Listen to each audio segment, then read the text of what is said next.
On our last program, we reported on the German news media and some of the criticisms that they've been hearing over their coverage of immigration issues in particular and the political right in general. This week, we turn our attention to the Netherlands, where for the past 10 years, the far-right Freedom Party has moved from the political wilderness to where it is today, leading in the polls with an election coming up next year.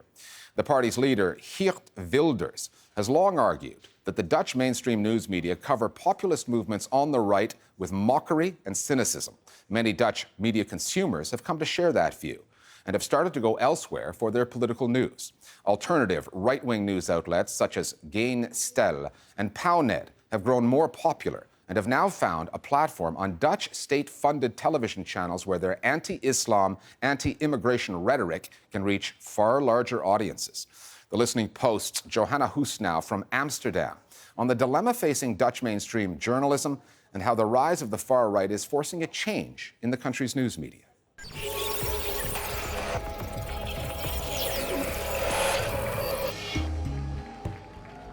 At an election rally in 2014, far-right politician Geert Wilders asked supporters of his party, de Partij voor de Vrijheid, de PVV, this question. In deze stad en in Nederland, meer of minder Marokkanen?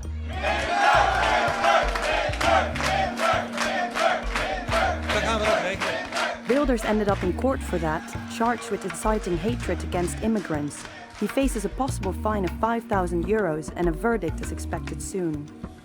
Wilders has accused the courts of trying to silence him, and he's been saying the same about the Dutch mainstream media for years. The tone with which these parties were covered and these politicians and these social movements has been one of slight ridicule. So almost as if the party or the politicians were not really taken seriously. U zegt, Geert Wilders moet een kans krijgen. Kijk, laten we wel wezen, in Den Haag, en dat ken ik goed genoeg, wordt nu al gezegd, hoe groot Geert Wilders ook wordt, regeren gaat hij niet. Je zou kunnen zeggen traditioneel links of progressief. You could say that the traditionally left progressive media until this point have only engaged with far-right movements by opposing them, by discarding them, by saying people are bad or stupid for holding such beliefs. This has only been counterproductive, because by repressing this sentiment, you end up radicalizing the debate. Yet for 15 years, politicians and the media have failed to offer an alternative that goes beyond merely denying those sentiments that you don't agree with. Van het geluid waar ze het niet mee eens zijn. The far right has been on the rise in Holland since 2002, when the politician widely considered the father of the far-right movement in Europe, Pim Fortuyn, was shot dead for his anti-Islam rhetoric. Feeling the mainstream media no longer catered to their views, a part of the Dutch audience started looking elsewhere for their media coverage. Since 2003, online outlet Geen Stijl, No Style, has offered such an alternative. While the platform claims to have no political sympathies, for the left or the right, its rhetoric often reflects the PVV's far-right positions, particularly on immigration and Islam. The harsh language used by Geen Stijl is often racist and sexist.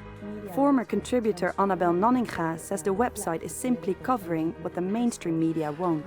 There is a whole landscape of representation, of opinion, of facts that was completely left barren by, let's say, old media. The mistake the old media made was to underestimate the power, perhaps, that Fortuyn and Wilders had to mobilize this huge sense of not belonging anymore, of estrangement, of alienation. A lot of people in this country were starting to feel. Geen Stijl is now Geen Stijl is a perfect example of a weblog, a website that was born from the idea that the voice of the common public must be heard, and it was a slamming success. But what they didn't do is practice journalism in the way that it was taught to us, that is, following principles of fair, balanced and impartial reporting. Some people call what they do journalism. I'm sorry, but it's not. Het spijt me, dat is het niet. By 2010, Geen Stijl had grown into such a significant outlet that it found a second home on the airwaves. The Dutch Public Broadcasting Service, the NPO, is unique in that it gives airtime to any broadcaster that can make the case that it serves a distinct segment of the Dutch population. Geen Stijl's broadcast arm, Pauwnet, now airs a weekly 30-minute newscast. It's the most far-right voice that can be heard on the Dutch public channels today. The mainstream media and the majority of our public service broadcasters are very politically correct. They value respectability and decency over reflecting people's opinions. Our approach, however, is to let the people feel they are being heard. And taking that into account, I think that it's very important that Pownet is a part of public service broadcasting. Should we always be tolerant, or should we tell it as it is for a change? Is het islam er ook gewoon is gewoon bedoeld, zo maar zeggen, om te zorgen dat wat anderen geloven en wat andere mensen denken, dat is niet waar, de waarden die andere mensen hebben, om die te vernietigen. Pownet and Geen Stijl are at the vanguard of the far-right media movement here in the Netherlands. They have been characterized by many in the Dutch mainstream media as being divisive and extreme, and have been accused of pushing many rank falsehoods online. But the commentators at Pownet and Geen Stijl aren't exactly shy about their opinions either. They say that on the threat of immigration and Islam, the Dutch mainstream media is weak, apologist and fundamentally untruthful. What you see in the media is a coverage of immigration and Islam that is one-sided, to say the least, and thereby they are alienating a lot of their readers and viewers. Maar die mensen hebben rechten en ze weten het soms niet. Die worden beschouwd als criminelen, Matthijs, zijn slachtoffers. You know, there's for example a terrorist attack, and the commentaries will always be, oh, that has nothing to do with true Islam, and people just don't buy it anymore. So there is a general sense that the institutions don't work for most people anymore, but only for some people. And it's a very powerful frustration. Now, you can see that Pownet and several other shows that have been developed since cater to that specific market as well. Het is de praktijk dat schaarse dingen zoals zorg, woningen, geld worden verdeeld aan mensen die nieuw worden binnengehaald, terwijl we voor de mensen die er al zijn niet kunnen zorgen. Pownet and Geen Stijl have ensured that populist language, previously reserved for the far right, is no longer limited to that world. Words like ploflim, exploding Muslim, and dobberneger, floating Negro, invented by Geen Stijl, have become common, igniting a debate on the limits of free speech. Ik denk dat het laatste... I think that the last thing you should question is free speech. What is happening, though, is a normalization of things that were thought to be unacceptable in the past, because they were rude or even racist. But now, facts aren't that important anymore. Opinions are. There is a push to create a climate where everybody can say anything, and I think that's a slippery slope.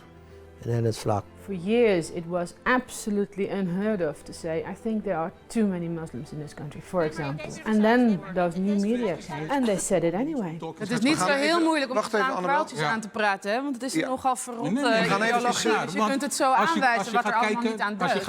And there was nothing nobody could do about it. And everybody liked it and a lot of people agreed with it.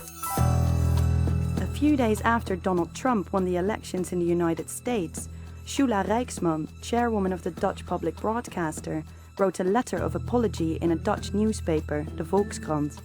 She promised that the NPO, which has been criticized for pushing and promoting leftist politics, would actively push to give all Dutch people a voice. De vele stemmen van deze samenleving laten horen. Now coverage is more directed to let's go to the street and see what's really happening.